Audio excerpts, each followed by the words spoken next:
police department for how many years, Pat?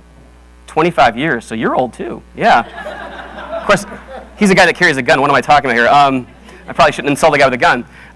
And right now, is the word detective, is that how I describe it? You are a commander, okay, which I'm thinking is better than detective, right? All right, yeah. Again, a man with a gun. Why am I doing this? I should have prepared.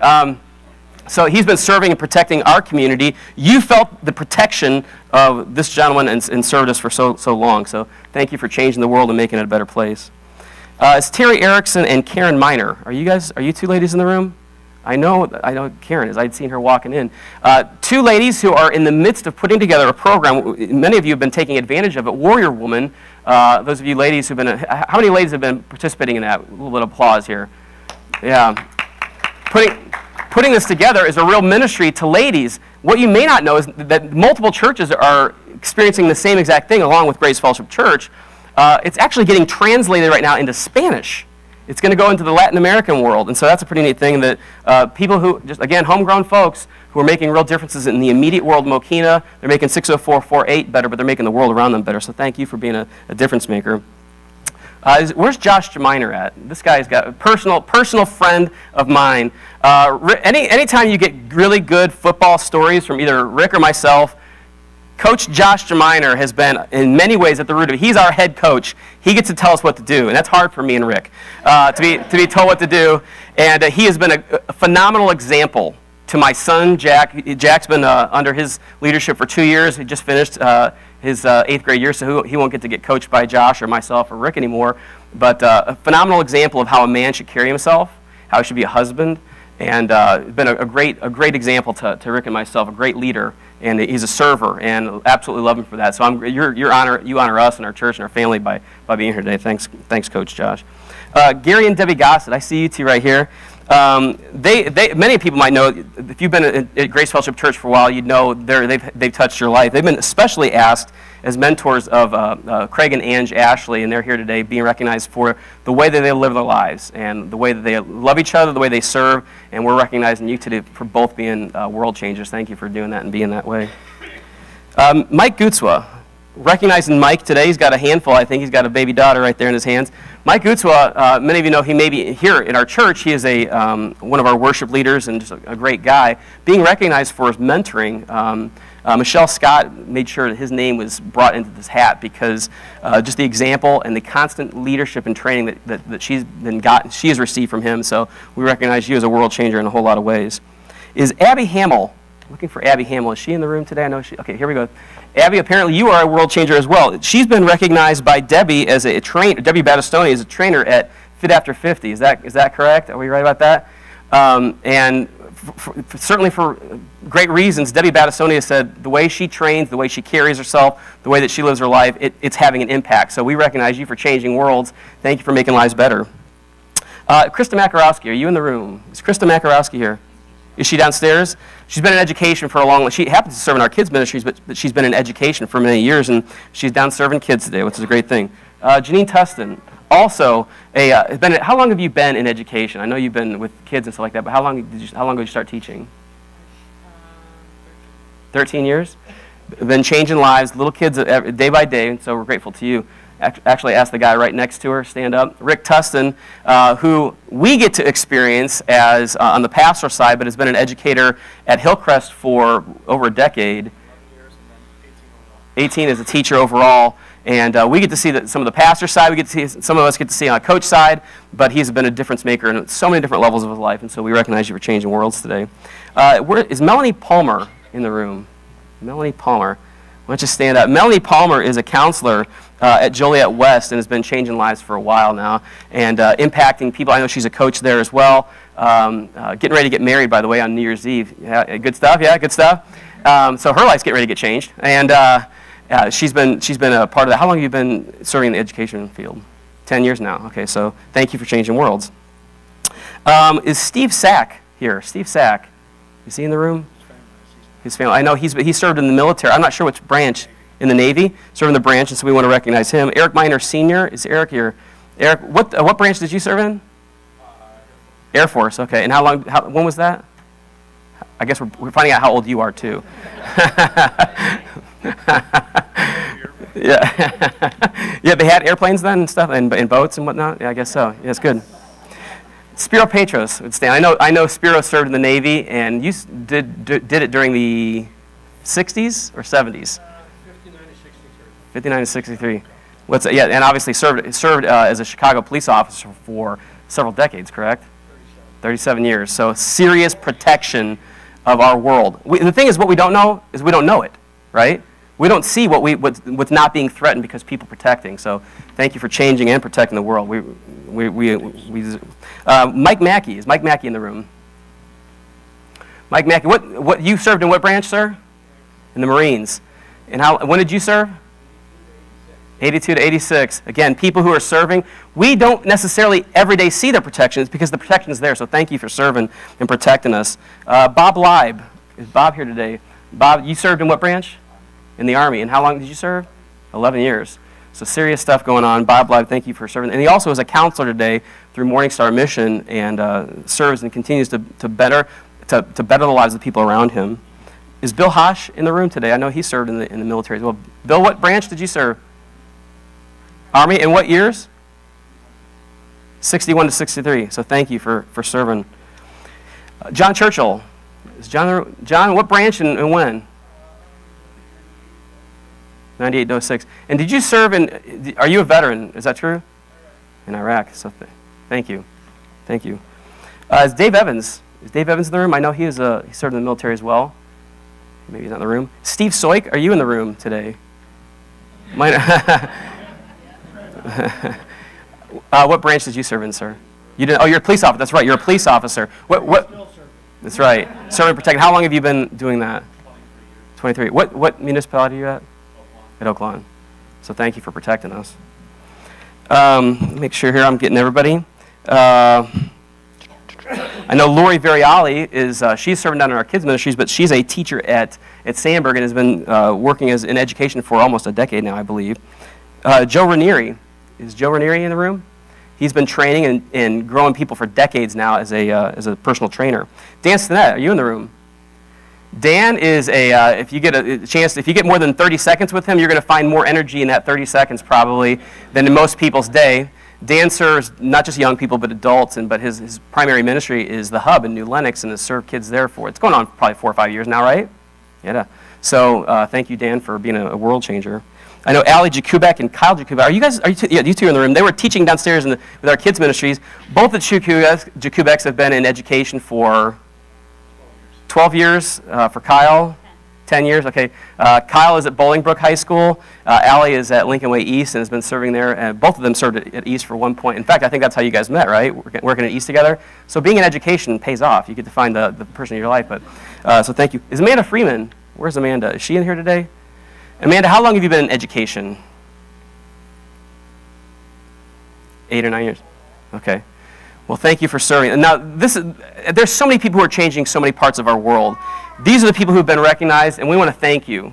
You've been named by name because somebody knows that you're doing something that's changing lives. And we're going to talk about that today. We're hoping you walk out encouraged, and not just recognized, but encouraged. Lord, please, we pray for your blessing, your protection on these lives. You're changing the world. You have them still here. If they're still breathing air, you're doing something with them. You're still trying to change the world through them. And I pray, Lord, that your blessing, your protection, your presence in their life. I pray, Lord, I pray that the way that they provide your presence for other people, the way that they live their lives would also, Lord, be present for them, that others would serve them. And I pray that they'd be encouraged, Lord, lifted up, refueled, regenerated, Lord, because we've been here today. And we pray in the name of Jesus Christ. Amen. Thank you. So, hey, let's give them a round of applause. Thank you.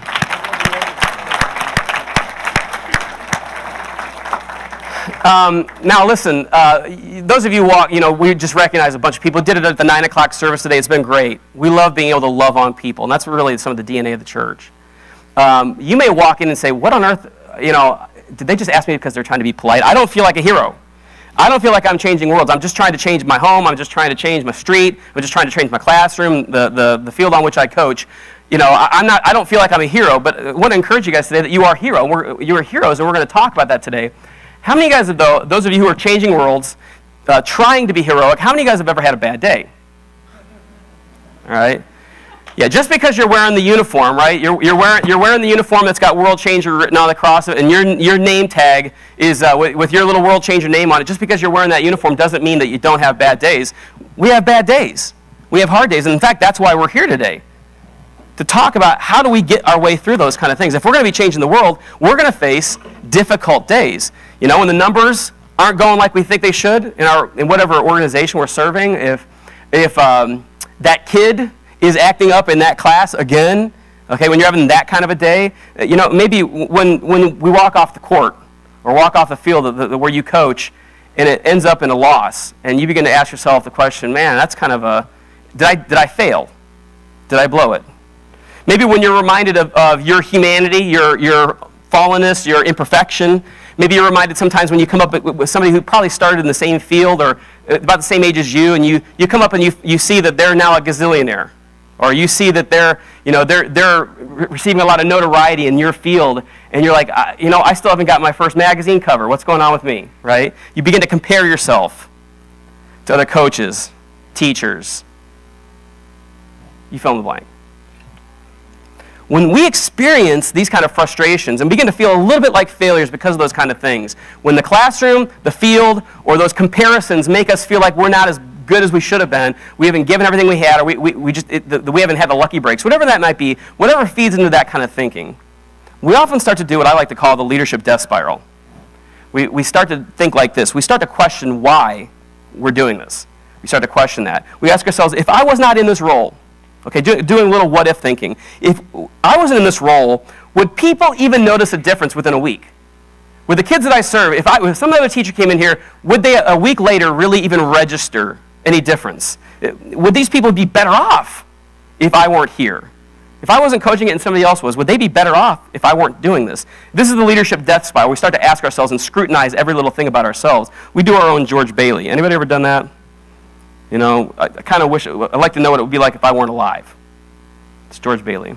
In those moments, and during those seasons, we feel anything but like a hero. The thing that we're telling you are today. To feel like a hero. And I don't mean that with hyperbole. We're not just saying it because we're in church. We're not just trying to make you feel good. We're not trying to be polite. I am using the word in its genuine meaning. To be a hero. Sometimes we don't feel like that. So whether you're maybe you walked in today and you don't feel like one. Whatever your role is, by title, again, coach, teacher, police officer, serviceman or servicewoman, today you may not be feeling all that heroic. Your cape got lost last month at the dry cleaners. And all you do is just walking around still with your underoos on, all right? You feel exposed a little bit. Like, I don't feel like I'm a hero. Well, God has got you here on purpose today because he wants to remind you what heroics really is. Nowadays, our culture, tell me if I'm wrong about this, but our culture, I think, really defines heroics in a really poor way. Today, people hang hero posters up because this guy can jump higher than that guy. There's whole posters for people just because they can jump higher, right? Heroes today, they have their own shoe line. They've got their own record label. Today, most well-paid, recognized, or I should say supposed heroes, actually just portray heroes by acting in movies. They play the character of the person who was an actual hero. They're not the hero. They play it on TV or play it in the movies. Who do you think gets paid more? Let's just do a little, get the idea on the ground. Who do you think gets paid more these days? The actual heroes or Brad Pitt and Josh Hartnett who play those people in the movies? Right, I mean, I don't have to, it's obviously a rhetorical question on purpose. Not the people who are the heroes, the people who play them. That's who the celebrity is in our culture. I guess that's kind of the way it is. It makes actual heroes stop and reconsider whether their heroics are actually worth the trouble. Making those sacrifices, doing the things that are required. Because the fact of the matter is, some people just say, well, maybe I'd rather just stay home, stay safe, stay at a distance, or maybe go to acting school. Maybe that would be the better idea, right? That's what people think. In truth, it's actually worse than that. Not just that people who are the heroes fail to get the recognition in every possible way. It's worse than that. In the public eye, today's hero can be tomorrow's goat, right? Today's hero just means that now we get to scrutinize your life a little bit more. That's what's going on in the world in which we live. So why take the risk? Just let somebody else feel that pain. Just let somebody else get scrutinized. Let somebody else do that thankless job. Let somebody else deal with the human element. Why risk it? Why bother? We got enough stuff going on. Why bother? Why risk it? Well, I'm going to tell you the punchline before the joke today. I'm going to tell you in a nutshell what the sermon's about. How we answer that question, why bother, why risk it, how we answer that question determines whether we are a hero or not. So those who today, you weren't standing, this is not really a comparison thing. You weren't standing. One day that you will, if you answer this question in the right way, one day you will stand because someone will say, they answered that question the right way. They risked it because of me. I couldn't do anything but recognize that person's heroics, their selflessness, their sacrifices. You'll be recognized. One day you will be standing because you answered that question correctly. You become heroic in answering the question the right way. Because we're all called to some kind of heroics. We are all called to that. Of changing the world back into the dream God originally had for it. That's what's going on. That's why we're here and not in eternity yet. That's what's going on here. We are all called by God to heroics of world changing, even if we are not Mother Teresa, even if we're not Martin Luther, even if we're not Nelson Mandela, even if we're not Moses. All right? We are all called to it. If you have a Bible, I would love for you to open it up. We're going to be in the book of Joshua today. For those of you who are guests of ours today, again, we're so grateful that you would come. We really are. Maybe this isn't your first time with us, but maybe it's the first time since this fall. We have been going, as a church, this particular fall, through this is the fourth book we're going to get ourselves into. But we've been going through the books of Leviticus, Numbers, and Deuteronomy.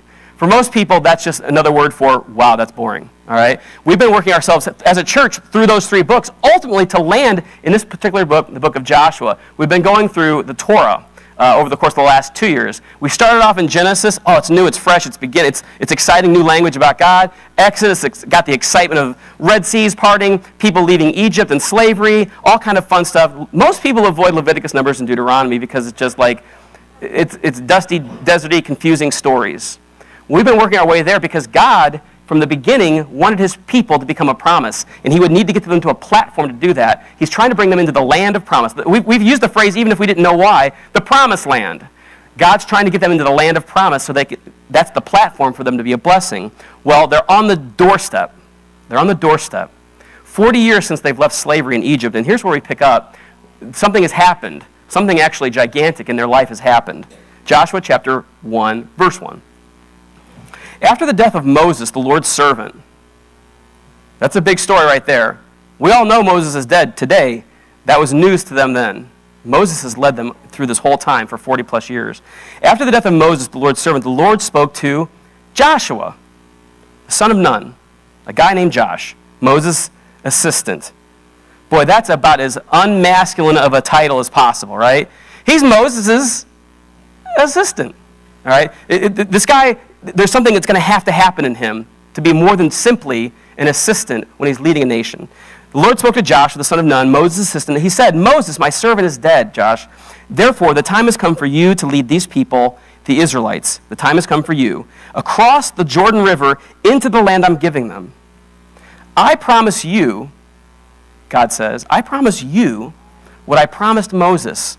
Look down at verse 5. He continues this idea. He says, no one will be able to stand against you as long as you live. It's an amazing promise. For I will be with you. I will be with you as I was with Moses. I will not fail you, and I will not abandon you. Three amazing promises that go on here. I will be with you, I'll not fail you, and I will not abandon you. God answers our question really, really quickly about how to contend as leaders, difference makers, people are having to step into major roles like Joshua is getting asked into here. How do we contend with the feelings of failure? Because no doubt, if we're human, we will fail. People are going to push back. People are going to fight. We're not, whatever it might be. How do we deal with that? How to contend with that, and also the loneliness of being somebody who's heroic. Being a leader sometimes can be a lonely role. God answers it by saying this: when you're feeling like a failure, then when the responsibilities of being a hero leave you feeling lonely, kind of out there, exposed, scrutinized, when the leadership death spiral starts to kick in, or Monday morning quarterbacking begin to scrutinize every little move as a teacher, as a coach, as a leader, whatever it might be, when they begin to scrutinize, or you begin to scrutinize yourself, every little move, remember these three promises. If you're busy doing good, listen to what God says as we eavesdrop in on a conversation between God and a guy named Josh. He says, remember these three things. I will be with you. I will never, ever fail you. And I will never abandon you. What is interesting, you're going to find there's very few strategies that God shares with Joshua here throughout the entire book. He doesn't say, now here's what we're going to do. Here's the sevenfold plan. Here's the idea. Here's our 5-year outlook. He doesn't do any of this. He says, the one thing I need you to know, Josh, is I need you to know that I'm going to be with you no matter what.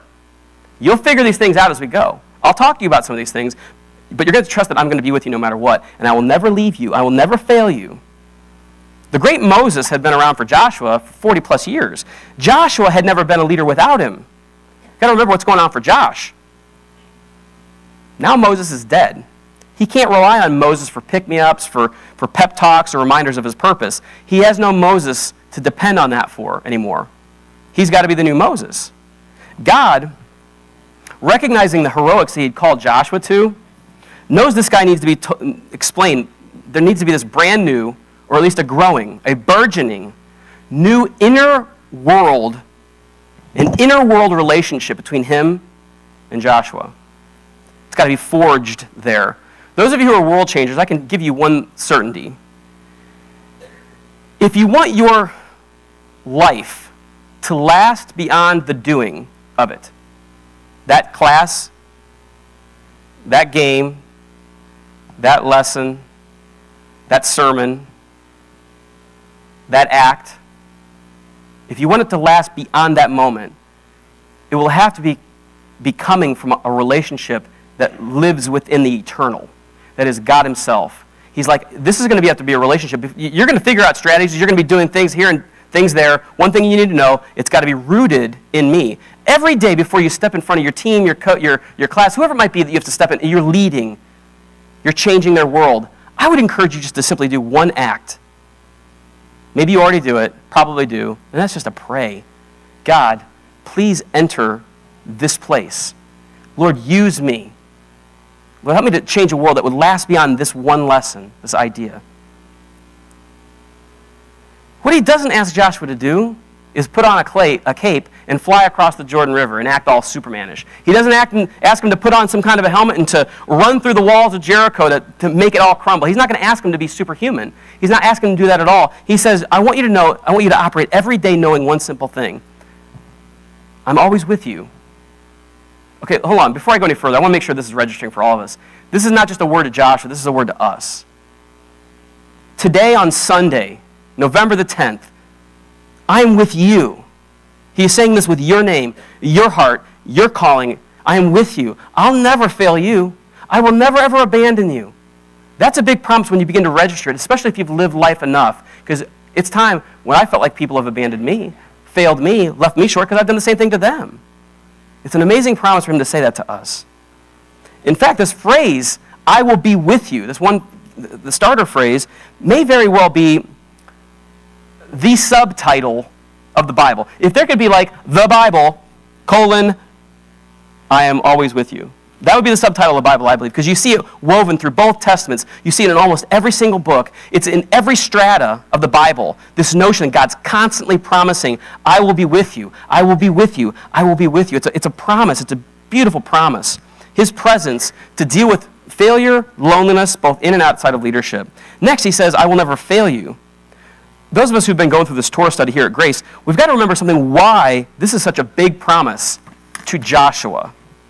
Again, this is not a standalone idea, so I apologize. Those of you who are just joining us today, the work that we've been doing, realizing how God's working through his people, through the ages, through the generations, and Joshua is one piece in this. What you would know about Joshua if you're following him through the wilderness wanderings and experience with Moses, Israel, and him leading them out of Egypt, in his life, Joshua had only one person his own age or older, one person his own age or older who had not failed him. Only one person. His partner in faith, his partner in fearlessness, a guy named Caleb. Josh and Cal, these two are famous for their stand to do what God wanted them to do. Only Caleb had not failed him in some fashion. Even Moses had failed Joshua.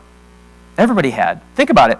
Joshua, I want you to wrap your brain. Again, if church is not necessarily your normal experience, I want you to appreciate something about God's promises to Josh.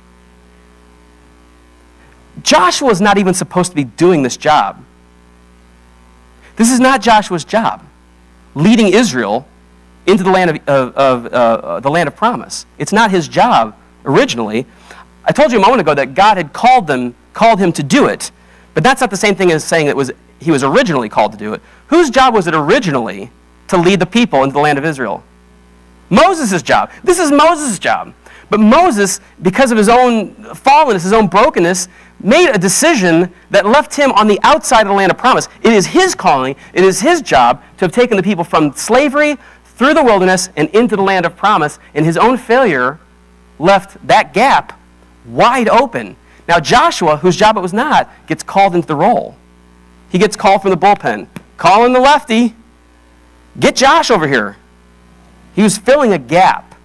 Joshua's filling a gap, which is often how most heroes are formed. Can I get an amen in the room on that? That is how most heroes are formed. They are filling a gap, filling